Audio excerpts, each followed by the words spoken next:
हम स्टार्ट करेंगे class 10th science का करंट इलेक्ट्रिसिटी का चैप्टर। ठीक है। और इसमें जो हमारे पास पहला टॉपिक रहेगा, हमें स्टार्ट कहाँ से करना है? स्टार्ट करेंगे हम लोग चार्ज से। ठीक।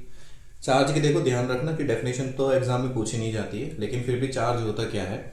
चार्ज कुछ ऐसा होता है जिसको अगर कोई एक बॉडी धारण करेगी ना, charge is something which is possessed by a body, ताकि वो क्या कर सके, जो इलेक्ट्रिकल फोर्सेस हैं, इलेक्ट्रिकल फोर्सेस कैसे, मतलब कि फोर्स ऑफ अट्रैक्शन हो गया या फोर्स ऑफ रिपल्शन हो गया, तो या तो वो फोर्स ऑफ अट्रैक्शन या रिपल्शन लगा सके, या अगर उसके ऊपर ये फोर्स लग रहे हैं तो वो उनका क्या कर सके, अपोज भी कर सके या रिएक्ट कर सके। तो ये क्या होती है, चार्ज की डेफिनेशन होती है। तो इसका मतलब क्या हो गया कि charge is something which is possessed by a body so that it can react to the electrical forces. ठीक। अब जो चार्ज रहेंगे वो हमारे पास ना दो तरह के चार्ज रहेंगे। ठीक है। चार्ज में देखो दो तरह के कौन कौन से हैं। एक तो हमारे पास बनेगा पॉजिटिव चार्ज और एक हम लोगों के पास रहेगा नेगेटिव चार्ज। हमें इसी तरह से ही अपने नोट्स को प्रिपेयर करना है। ठीक। जो नेगेटिव चार्ज है, नेगेटिव चार्ज का मतलब क्या हो गया, जैसे इलेक्ट्रॉन को माना गया है और यहां हमने किसको माना है, ये प्रोटॉन को माना गया है। तो हमें क्या देखना है कि जैसे पॉजिटिव चार्ज किसके ऊपर माना गया है, ये ध्यान रखना। ठीक है। ये हमारे लिए मेन सेक्शन रहेंगे। ये है तो 12th क्लास में, लेकिन इसके एग्जांपल्स हमें अच्छे से पढ़ने हैं। ठीक। जैसे ग्लास रॉड पे हम लोगों ने क्या माना है, जो ग्लास रॉड होती है, ग्लास रॉड का मतलब क्या हो गया कि तुमने केमिस्ट्री क्लास में देखा होगा, एक बीकर होता है, उस बीकर में कुछ सॉल्यूशन है, उसमें से अगर सॉल्ट वगैरह हमने ऐड कर दिया तो उसे स्टिर करने के लिए, उसे घुलोने के लिए हमने ना एक ग्लास की रॉड का यूज किया था। तो हम उस ग्लास रॉड की बात कर रहे हैं। ठीक है। इस ग्लास रॉड को ना हम लोगों ने रब किया था कभी, वो या तो सिल्क या हमने वो वुल क्लॉथ से, तो उसके ऊपर कौन से चार्ज माने गए हैं, नेगेटिव चार्ज। ठीक है। तो एक एग्जांपल तो हो गया ये वाला। दूसरा जो एग्जांपल है वो होता है कैट फर। ठीक। तो ये लिखा हम लोगों ने कैट फर। इस कैट फर के साथ किसको रब किया गया था, ये है हमारे पास क्या, प्लास्टिक रॉड। इस बार जो रॉड है वो किसकी बनी हुई है, प्लास्टिक रॉड की, या वो किस कौन सी है, इबेनॉइड रॉड होगी। ठीक है। इबेनॉइड रॉड। तो प्लास्टिक रॉड है, इबेनॉइड रॉड है, तो ये हमें सब चीजें क्या रखनी है, ये सब चीजें हम लोगों को याद रखनी है। ठीक। इसका एक और सेक्शन हो सकता है, दैट इज एम्बर रॉड। तो ये चीजें हम लोगों को याद होनी चाहिए चार्ज के बारे में एग्जांपल्स, क्योंकि ये तुम्हारे एमसीक्यू में भी जा सकते हैं, हर हाल में जाएंगे ये। ठीक। अब चार्ज के बारे में देखो ना, तो किसी को ये पता है कि भाई किस पे पॉजिटिव होता है किस पे नेगेटिव, ये ना सिर्फ एक आर्बिट्रेरी चीज है, यानी रेंडमली किसी ने बोल दी है कि हाँ भाई इस चार्ज पे को नेगेटिव मानेंगे और इस चार्ज को क्या मानेंगे, पॉजिटिव मानेंगे। ठीक है। ये रैंडमली चीज है, तो किसी को पता नहीं, बुक्स में जो लिखा हुआ वही तुम्हें बताया जा रहा है। अब चार्ज के बारे में ये सब सेक्शन हो गया। अब देखो फिर हमने क्या लिखा कि जो चार्ज को लिखा है, हम लिख रहे हैं इट इज डिनोटेड बाय, इसको हम लोग किससे डिनोट कर रहे हैं, क्यों से हम इसे डिनोट करेंगे। दूसरी चीज सुनो इसकी, कि जब भी किसी बॉडी पर नेगेटिव और पॉजिटिव चार्ज आएंगे तो ये एमसीक्यू के लिए क्वेश्चन हमें प्रिपेयर करना है। तो वो कैसे जाते हैं, ध्यान से देखो यहां पर, कि सपोज करो हमारे पास में दो बॉडी है, एक बॉडी हो गई ए और एक बॉडी हो गई हमारे पास क्या, बी। तो ये दो बॉडी थी। ठीक। अब जब ये दो बॉडी हैं तो ये ए है, ये क्या है, बी। तो इन दोनों बॉडी को जब हम क्या करेंगे, रब करेंगे, तो हमने रब किया, तो रब करने से क्या होता है, हीट जनरेट होगी। अब इस हीट को इक्वली क्या करेंगे, दोनों बॉडी क्या करेंगे, एब्जॉर्ब करेंगे। ये भी उतनी अमाउंट का एब्जॉर्ब करेगा, ये भी उतनी अमाउंट का एब्जॉर्ब करेगा।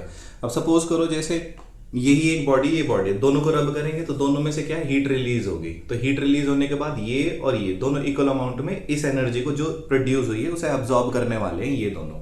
ठीक। अब जो बॉडी अपने इलेक्ट्रॉन को लूज कर देगी, जो बॉडी अपने इलेक्ट्रॉन को क्या करेगी, लूज कर देगी, उसके ऊपर तो आ जाएंगे पॉजिटिव चार्ज। और जो बॉडी उन इलेक्ट्रॉन को क्या करेगी, गेन करेगी, उस बॉडी के ऊपर क्या आ जाएंगे, नेगेटिव चार्ज। ठीक है। यहां पर एक टर्म यूज होती है 12th क्लास में, वर्क फंक्शन। ठीक है। तो वर्क फंक्शन हमें पढ़ना नहीं है, बस हमें ये देखना है कि जिसका कम वर्क फंक्शन है वो इलेक्ट्रॉन को क्या करेगी, लूज, और जिसका वर्क फंक्शन ज्यादा है वो इलेक्ट्रॉन को क्या करेगी, फिर गेन करेगी। ठीक।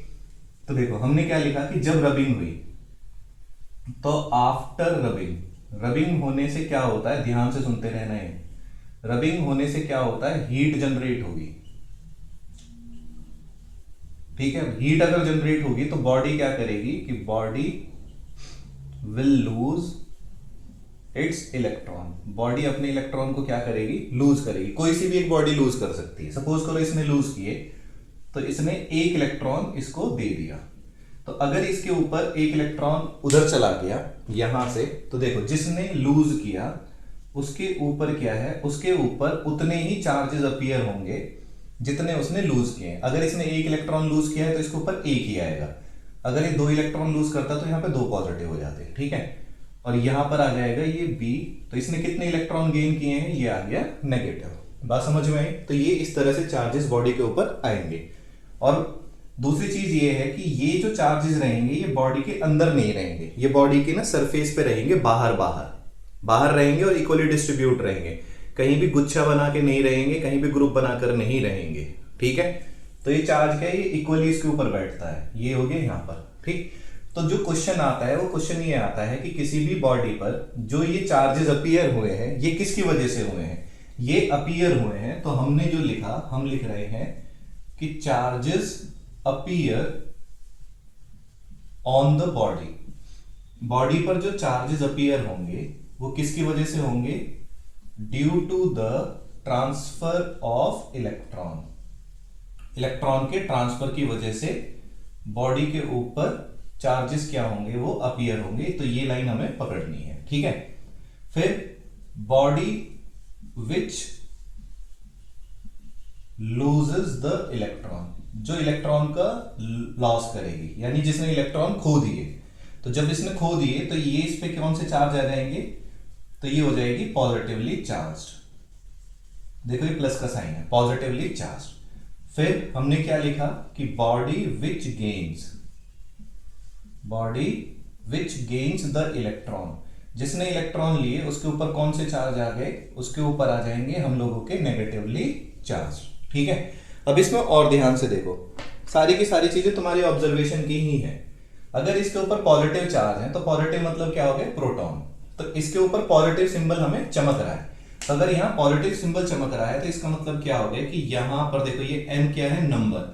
तो नंबर ऑफ प्रोटॉन यहां पर क्या है, ज्यादा। किससे ज्यादा है, इलेक्ट्रॉन से, ठीक। इस बॉडी के ऊपर देखो यहां पर क्या है कि इलेक्ट्रॉन आ गए हैं, नेगेटिव सिंबल चमक रहा है। तो नेगेटिव सिंबल अगर चमक रहा है तो इसका मतलब क्या है कि नंबर ऑफ इलेक्ट्रॉन ज्यादा है नंबर ऑफ प्रोटॉन से, ठीक। अब एक बॉडी ऐसी भी है, जैसे ये स्टार्टिंग की ये बॉडीज थी, इनके ऊपर क्या है, कोई भी चार्जेस अपीयर नहीं है। अगर इनके ऊपर कोई भी चार्जेस अपीयर नहीं है ना, तो ऐसी बॉडीज को हम लोग क्या बोलते हैं, न्यूट्रल बॉडीज, ठीक है। तो देखो फिर हमने एक और लिखा यहां पर सेक्शन, जिसका नाम क्या है, न्यूट्रल बॉडीज। तो अगर हम न्यूट्रल बॉडीज की बात करें तो न्यूट्रल बॉडीज का मतलब क्या है कि इनके ऊपर कोई भी चार्ज नहीं है। अगर इनके ऊपर कोई भी चार्ज नहीं है, इसका मतलब कि यहां पर क्या रहा होगा कि इन बॉडी के पास नंबर ऑफ प्रोटॉन और नंबर ऑफ इलेक्ट्रॉन क्या है, ये दोनों बराबर हैं। बात समझ में आ गई। तो अगर किसी बॉडी के ऊपर चार्ज नहीं है, इसका मतलब ये नहीं है कि उसके पास प्रोटॉन और इलेक्ट्रॉन नहीं है, उसके पास है और दोनों क्या है, इक्वल अमाउंट में है। समझ में आ गई बात। तो हमें ये सेक्शन सारा का सारा बहुत ही ध्यान से, ये सब सारा सेक्शन हमें आना चाहिए। ये सब एमसीक्यू के पॉइंट ऑफ व्यू से ही तुम्हारा इंपॉर्टेंट है। ये सेक्शन भी हमें पढ़ना है, ये सेक्शन भी हमें पढ़ना है, ठीक। अब यहीं से हमारा एक फॉर्मूला बन के आएगा, तो अब हमें वो फॉर्मूला देखना है। ध्यान से देखो, इसने एक इलेक्ट्रॉन लूज किया तो इसके ऊपर एक चार्ज आया, इसने पॉजिटिव का। इसने एक इलेक्ट्रॉन को गेन किया तो इस पे एक नेगेटिव का चार्ज आया, ठीक। तो अब जो फॉर्मूला हमारा बनेगा वो हमें फॉर्मूला देखना है। उस फॉर्मूले का यूज क्या रहेगा, जो भी हम अपने न्यूमेरिकल सॉल्व करेंगे वहां पर उसका यूज रहने वाला है, ठीक। अब चार्ज को हमने किससे डिनोट किया था, चार्ज को हम लोगों ने डिनोट किया है स्मॉल क्यू से। तो जब हमने उसको स्मॉल क्यू से डिनोट किया है तो देखो, तो Q इज इक्वल टू हम लोगों ने फॉर्मूला क्या लिया है, Q is equal to NE। ये हमारे पास फॉर्मूला आता है, ठीक। यहां पर N देखो, N क्या हो सकता है, N की वैल्यू या तो मैं लिखूं +1 -1, या हम लिखेंगे +2 -2, या हम लिखेंगे +-3 एंड सो ऑन। अब यहां पे देखना कि अगर मैं n की वैल्यू +1 रखता हूं, अगर हम n की वैल्यू क्या रखें +1, तो Q इज इक्वल टू क्या हो जाएगा, E। और अगर हम n की वैल्यू माइनस रखें तो Q इज इक्वल टू क्या हो जाएगा, -के स्मॉल e। ऐसे ही अगर यहां पर 2 रखें, यानी कि ये n किसको डिनोट कर रहा है, n ध्यान से सुनना, n किसको डिनोट करेगा, n डिनोट करेगा तुम्हारा नंबर ऑफ फ्री इलेक्ट्रॉन। ये नंबर ऑफ फ्री इलेक्ट्रॉन को ये हमारा डिनोट कराता है, ठीक है। E क्या है, ये है तुम्हारा बेसिक यूनिट ऑफ चार्ज, जो कि प्रोटॉन होता है और इलेक्ट्रॉन होता है। क्या है, बेसिक यूनिट ऑफ चार्ज, जो कि क्या है, इलेक्ट्रॉन और प्रोटॉन, जिसकी वैल्यू क्या होती है 1.6 इंटू 10⁻⁻19 कूलम। ये इसकी यूनिट है, ठीक है। ये इसका एक मैग्नीट्यूड होता है, ये 1.6 इंटू 10⁻⁻19। अब जितने इलेक्ट्रॉन ट्रांसफर होते जाएंगे उतने इलेक्ट्रॉन की वैल्यू को यहां पर हम लोग रखते हुए चलेंगे। जरूरी नहीं है फॉर्मूला ऐसे ही रहे, इस फॉर्मूले को हम ऐसे भी लिख सकते हैं, Q is equal two plus minus NE। जब हम इसको ऐसे लिखेंगे तो उस दौरान क्या रहेगा, अब हम n की वैल्यू को क्या लेके चलेंगे, 1 2 3 4 एंड सो ऑन।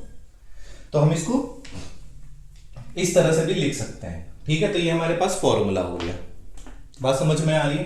तो ये फॉर्मूला याद रखना है, Q is equal to NE। क्यों बॉडी पर पॉजिटिव और नेगेटिव चार्ज है, ये चीज भी हमें बहुत अच्छे से ध्यान में रहनी चाहिए, ठीक है। तो ये हो गया हमारा चार्ज के बारे में। अब चार्ज के एक दो सेक्शन और हैं, यानी कि कितने इलेक्ट्रॉन ट्रांसफर हुए, तो वो चीज भी तुमको आनी चाहिए।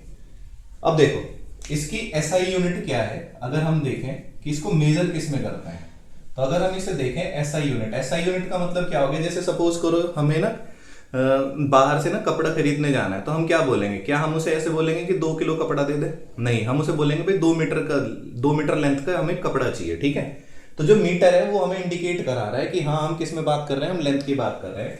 वैसे ही इसकी जो यूनिट होती है, इसकी यूनिट क्या होती है, वो होती है कुलाम।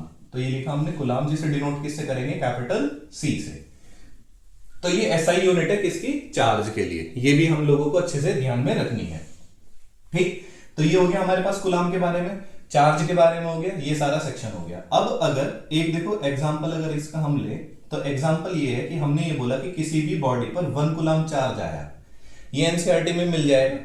इसमें लिखा हुआ है कि अगर किसी एक बॉडी पर 1 कूलम चार्ज है, किसी एक बॉडी पर 1 कूलम चार्ज है, तो ये बताओ कितने फ्री इलेक्ट्रॉन या कितने नंबर ऑफ इलेक्ट्रॉन का ट्रांसफर हुआ होगा, यानी स्मॉल n निकालना है। तो उस दौरान हम इसे सॉल्व कैसे करेंगे, कि हम लोगों को पता है कि भाई as Q is equal to क्या होता है, N। तो n को यहां से फ्री करो, तो जब हम यहां से n को फ्री करेंगे तो हम लोग क्या लिखेंगे, Q अपॉन में E, ठीक। अब Q की वैल्यू कितनी दे रखी है, ये दे रखी है 1, ठीक। अब E की वैल्यू कितनी होती है, ये होती है 1.6 इंटू 10⁻⁻19, ये वैल्यू हो गई। अब ध्यान रखना जब भी कोई डेसिमल वाली चीज हो तो इसको सॉल्व करने का तरीका क्या है। इसको सॉल्व क्या करेंगे, सबसे पहले ना डेसिमल को ही हटाना है तुम्हें। तो ये कितना हो गया 16/10 इंटू 10⁻⁻19। अब इसको भेजो इसके पास, तो ये कितना हो गया 10⁻⁻20। तो ये हम लोगों ने लिखा 1/16 इंटू 10⁻⁻20। इस -20 को भेज दो ऊपर, तो पावर क्या हो जाएंगी पॉजिटिव। तो 10⁻20 अपॉन में क्या हो गया 60। अब 60 से देखो कि यहां पर क्या था, ऑलरेडी 1 था, तो 1 को अगर डिवाइड करेंगे 16 से तो क्या आएगा, पॉइंट्स में आंसर आएंगे। तो थोड़ा सा हमें क्या लगाना है, दिमाग। तो हम इसमें से क्या करेंगे ना, 10⁻2 को अलग कर लेते हैं और 10⁻18 को कर लेते हैं अलग, और ये हो गया 16। क्यों, क्योंकि अगर बेस सेम है तो पावर क्या हो जाती है, एड ऑन। तो 18 + 2 कितना होगा 20। तो अब देखो ये कितना बन गया, ये बन गया 100 और ये रह गया 10⁻18 और ये रह गया 16। अब इसे इससे डिवाइड कर लेना, तो देखो ये कितना आ गया 50, ये कितना आ गया 8, ठीक। इसे और कट करें आगे की तरफ, तो ये कितना हो गया, ये तो हो गया 25, ये हो गया 4, ठीक। अब इसे और भी अगर डिवाइड करोगे तो ये कितना आएगा, ये आएगा 6.25 इंटू 10⁻18। इतने इलेक्ट्रॉन का क्या होगा, ट्रांसफर होगा। अब हो क्या सकता है कि इसमें देखो पॉइंट को इधर भी शिफ्ट कर सकते हैं, इधर भी शिफ्ट कर सकते हैं, तो उसके अकॉर्डिंग हमें 10 की पावर को भी चेंज करना पड़ेगा, ठीक है। So this is all about the charge. अभी सिर्फ ना ये चार्ज के बारे में ही हुआ है कि चार्ज कितने तरीके के हुए, पॉजिटिव और नेगेटिव 2 तरीके के, कौन कौन सी बॉडीज पे होते हैं वो भी हमें याद रखना है, क्यों आए हैं वो भी चीजें हमें लोगों को अच्छे से याद रखनी है, ठीक है। तो नेक्स्ट में हम लोग अब क्या पढ़ेंगे, नेक्स्ट में हम चार्जेस के चलने की वजह से क्या पैदा होता है, करंट। तो अब हम नेक्स्ट सेक्शन में हम लोग करंट के बारे में पढ़ेंगे।